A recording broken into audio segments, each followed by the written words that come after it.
প্রিয় শিক্ষার্থীরা, আশা করি তোমরা সবাই ভালো আছো। তোমাদের অনলাইন ক্লাসে স্বাগতম। আমি আগ্রাবাদ সরকারি কলোনি উচ্চ বিদ্যালয় সহকারী শিক্ষক সুপ্রিয়া দেবী। আজকে আমি সপ্তম শ্রেণী বাংলা ব্যাকরণ ও নির্মিত বই থেকে পড়াবো সন্ধি। তো শিক্ষার্থীরা, চলো মূল আলোচনায় চলে যাই। সন্ধি। নিচের বাক্যটি লক্ষ্য করো। গ্রাম বাংলায় এখন চাষিদের ঘরে ঘরে নবান্ন। উপরে বাক্যের নবান্ন শব্দটি মনোযোগ দিয়ে লক্ষ্য করলে দেখা যাবে যে পাশাপাশি অবস্থিত নব এবং অন্ন এই দুটি শব্দ দ্রুত উচ্চারণের ফলে তৈরি হয়েছে নবান্ন শব্দটি। এই ক্ষেত্রে নব শব্দের শেষে নিহিত স্বরীয় ধ্বনি এবং অন্য শব্দের প্রথমে অবস্থিত স্বরীয় ধ্বনি উভয় মিলে স্বরেয়া ধ্বনি হয়েছে। স্বরেয় ধ্বনির সাথে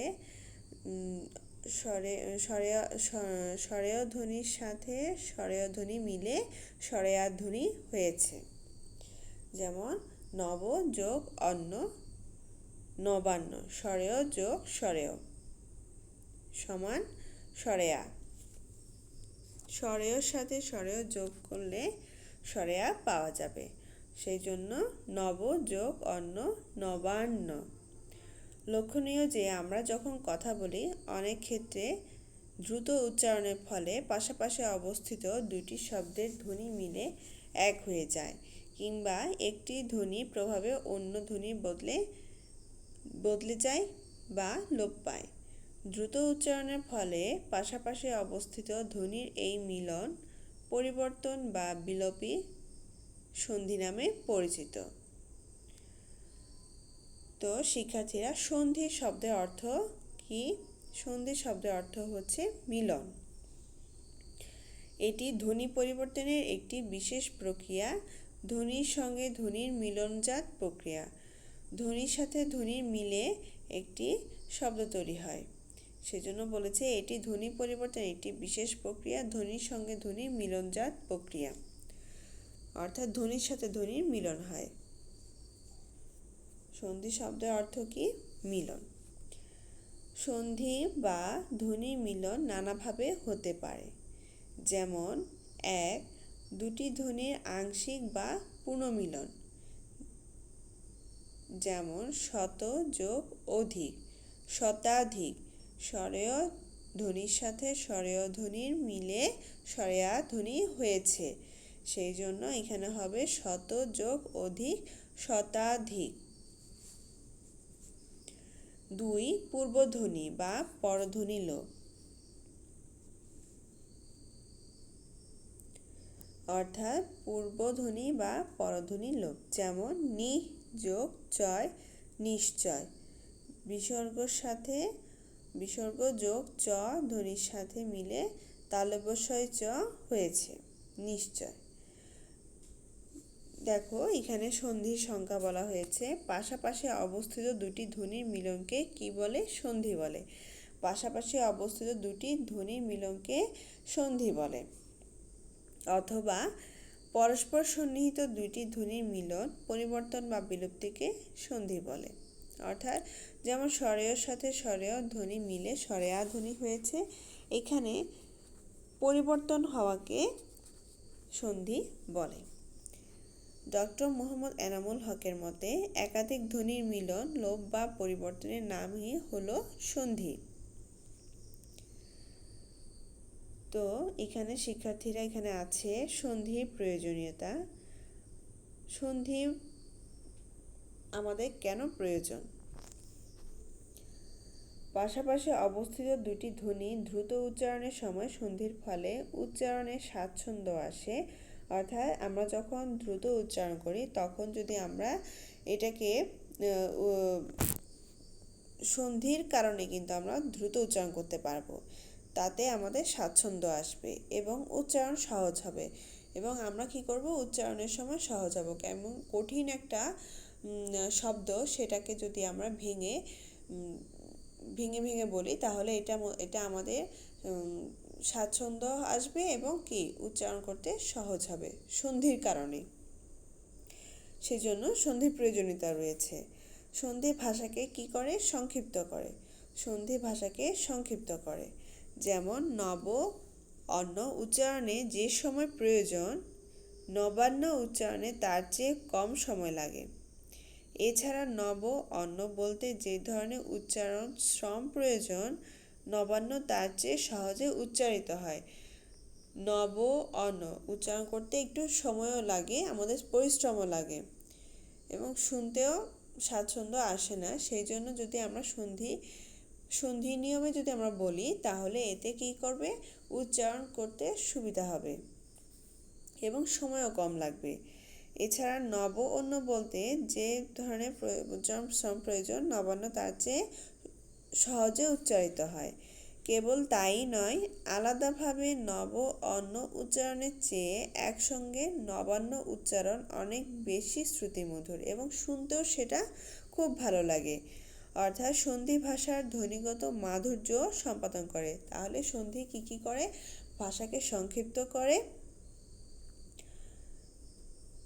তারপর সন্ধি ভাষার ধ্বনিগত মাধুর্য সম্পাদন করে এবং কঠিন শব্দ উচ্চারণ করতে সহজবোধ্য করে।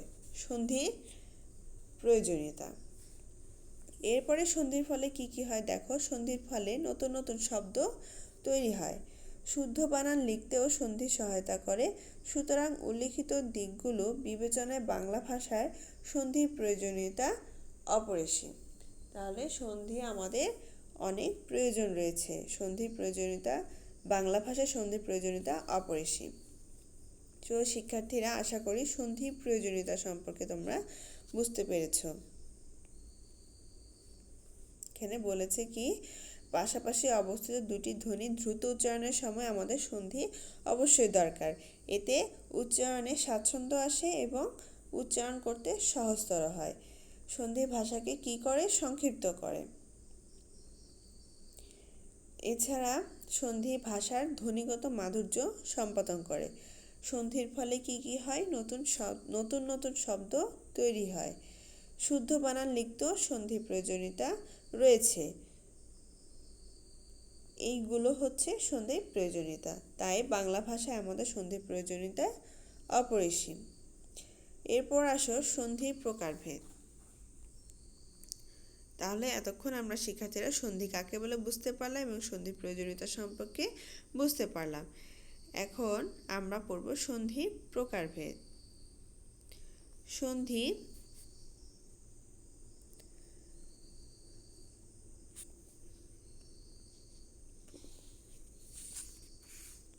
প্রথমত দুই প্রকার। এক হচ্ছে স্বরসন্ধি এবং ব্যঞ্জন সন্ধি। সন্ধি প্রধানত কয় প্রকার, দুই প্রকার। এক হচ্ছে স্বরসন্ধি এবং ব্যঞ্জন সন্ধি।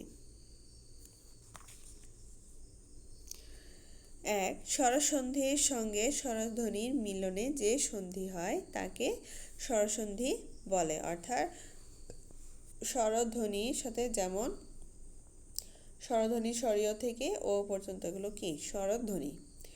তো স্বরধ্বনির সঙ্গে স্বরধ্বনির মিলনে যে সন্ধি হয় তাকে আমরা কি বলবো, স্বরধ্বনি বলবো। যেমন নব যোগ অন্য, নবান্ন। স্বরীয় যোগ স্বরীয় সমান স্বরেয়া। হিম যোগ আলয়, হিমালয়।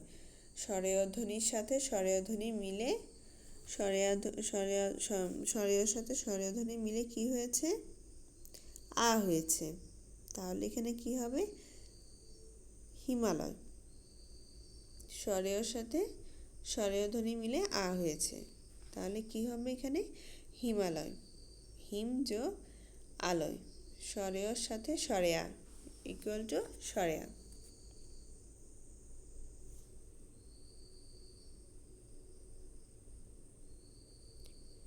এরপর রয়েছে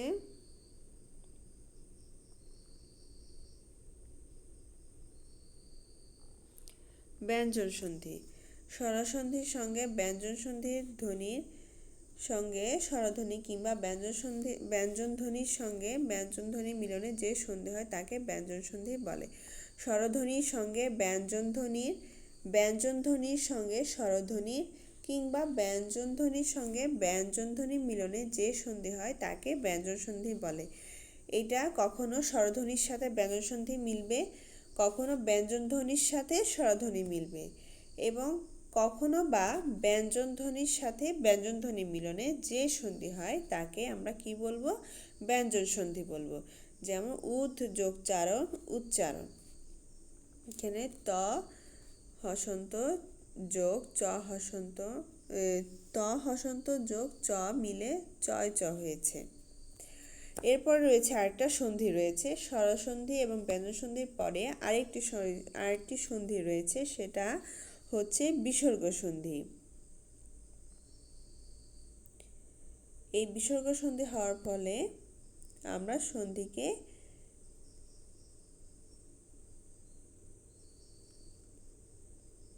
বিসর্গ সন্ধিকে ভিন্ন একটি শ্রেণীতে ফেলে সন্ধিকে 3 প্রকার বলা হয়। এমনিতে প্রধানত সন্ধি 2 প্রকার, স্বরসন্ধি এবং ব্যঞ্জন সন্ধি, কিন্তু কখনো কখনো বিসর্গ সন্ধিকে ভিন্ন একটি শ্রেণীতে ফেলে সন্ধিকে 3 প্রকার বলা হয়। তো বিসর্গ সন্ধি কাকে বলে? বিসর্গ সন্ধি বলে ব্যঞ্জন সন্ধির একটি প্রকারভেদ রয়েছে। বিসর্গ হচ্ছে র এবং দন্ত স এর সংক্ষিপ্ত রূপ। বিসর্গ হচ্ছে র এবং দন্ত স এর সংক্ষিপ্ত রূপ। বিসর্গের সঙ্গে স্বরধ্বনি বা ব্যঞ্জন ধ্বনির মিলনকে বিসর্গ সন্ধি বলে। বিসর্গ সন্ধি কাকে বলে? বিসর্গের সঙ্গে স্বরধ্বনি বা ব্যঞ্জন ধ্বনির মিলনকে বিসর্গ সন্ধি বলে। যেমন আবি যোগ কার, আবিষ্কার। বিসর্গ যোগ ক মিলে কি হয়েছে? মূর্ধন্যশয় ক, আবিষ্কার। আবি যোগ কার, আবিষ্কার।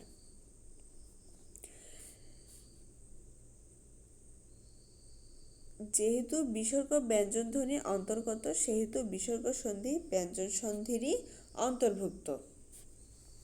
প্রসঙ্গত উল্লেখ করা প্রয়োজন যে বাংলা ভাষায় নানা জাতের শব্দ রয়েছে। শব্দের উৎস বিচারে সন্ধিকে আবার 2 ভাগে ভাগ করা হয়েছে। বাংলা ভাষায় নানান রকম শব্দ রয়েছে, সেই শব্দ উৎস বিচারে সন্ধিকে আবার কয় ভাগে ভাগ করা হয়েছে? 2 ভাগে ভাগ করা হয়েছে।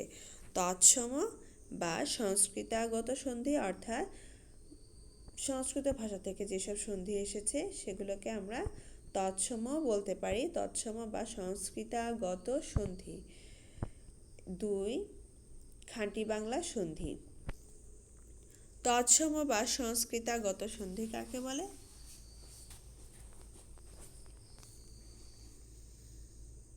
বাংলা ভাষায় ব্যবহৃত তৎসম শব্দের সন্ধি হলে তাকে তৎসম বা সংস্কৃতাগত সন্ধি বলে। অর্থাৎ বাংলা ভাষায় ব্যবহৃত যেসব তৎসম শব্দের সন্ধি হলে তাকে কি বলবে? তৎসম বা সংস্কৃতাগত সন্ধি। সংস্কৃত থেকে যেসব সন্ধি এসেছে তাদেরকে আমরা সংস্কৃতাগত সন্ধি বলবো। তৎসম সন্ধি স্বর ও ব্যঞ্জন ভেদে আবার কয় প্রকার? 2 প্রকার। তৎসম বা সংস্কৃতাগত সন্ধি, তৎসম বা সংস্কৃতাগত ব্যঞ্জন সন্ধি। 1 তৎসম বা সংস্কৃতাগত স্বরসন্ধি, 2 তৎসম বা সংস্কৃতাগত ব্যঞ্জন সন্ধি। এটিকেও আবার কয় ভাগে ভাগ করা হয়েছে? 2 ভাগে ভাগ করা হয়েছে। এবং খাঁটি বাংলা সন্ধি, খাঁটি বাংলা সন্ধিকেও আবার 2 ভাগে ভাগ করা হয়েছে। খাঁটি বাংলা স্বরসন্ধি, 2 খাঁটি বাংলা ব্যঞ্জন সন্ধি। খাঁটি বাংলা সন্ধি কাকে বলে? খাঁটি বা চলিত বাংলা ভাষার পাশাপাশি উচ্চারণের সময় যে সন্ধি হয় তাকে খাঁটি বাংলা সন্ধি বলে। খাঁটি বা চলিত বাংলা শব্দ পাশাপাশি উচ্চারণের সময় যে সন্ধি হয় তাকে আমরা খাঁটি বাংলা সন্ধি বলবো। তবে খাঁটি বাংলা সন্ধির নিয়ম সংস্কৃত সন্ধির সঙ্গে মেলে না। খাঁটি বাংলা সন্ধি নিয়ম সংস্কৃত সন্ধির সাথে কি হবে, মিলবে না। কিছু কিছু ক্ষেত্রে তৎসম সন্ধি নিয়ম প্রয়োগ করে ভিন্ন নিয়মে সন্ধি করা হয়। কিছু কিছু ক্ষেত্রে তৎসম সন্ধি নিয়ম প্রয়োগ করে ভিন্ন নিয়মে এ সন্ধি করা হয়। যেমন 5 যোগ শের, 5 শের। কাঁচা যোগ কলা, কাঁচা কলা, কাঁচকলা। মূলত এই ধরনের সন্ধি খাঁটি বাংলা সন্ধি। খাঁটি বাংলা সন্ধি প্রধানত কয় প্রকার? 2 প্রকার, যথা খাঁটি বাংলা স্বরসন্ধি এবং খাঁটি বাংলা ব্যঞ্জন সন্ধি। তো শিক্ষার্থীরা তোমরা স্বরসন্ধি প্রকারভেদগুলো একটু, স্বরসন্ধি না, সন্ধি প্রকারভেদগুলো খুব ভালোভাবে মনে রাখবে, কারণ এখান থেকে তোমাদের জ্ঞানমূলক প্রশ্ন আসতে পারে। সেই জন্য সন্ধি প্রকারভেদ বইয়ের মধ্যে ছক আকারে দেওয়া হয়েছে। দেখো, সন্ধি, স্বরসন্ধি এবং ব্যঞ্জন সন্ধি।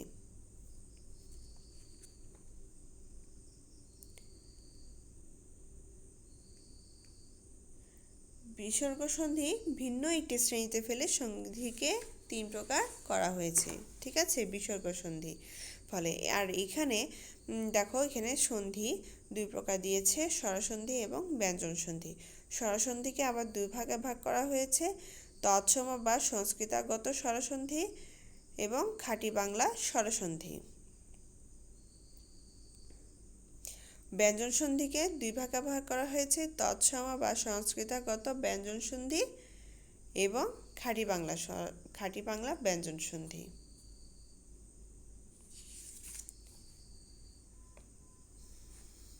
তো শিক্ষার্থীরা, আশা করি তোমরা সবাই বুঝতে পেরেছ।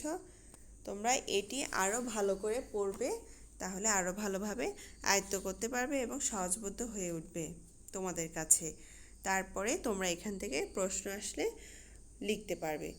এই জন্য এগুলো খুব মনোযোগ সহকারে পড়তে হবে, মনে রাখতে হবে।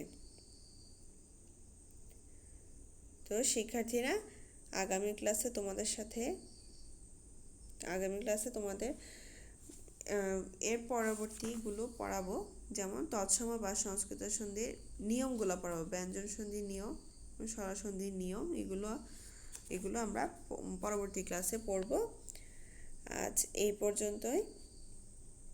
আশা করি তোমরা সবাই ভালো থাকবে। ধন্যবাদ।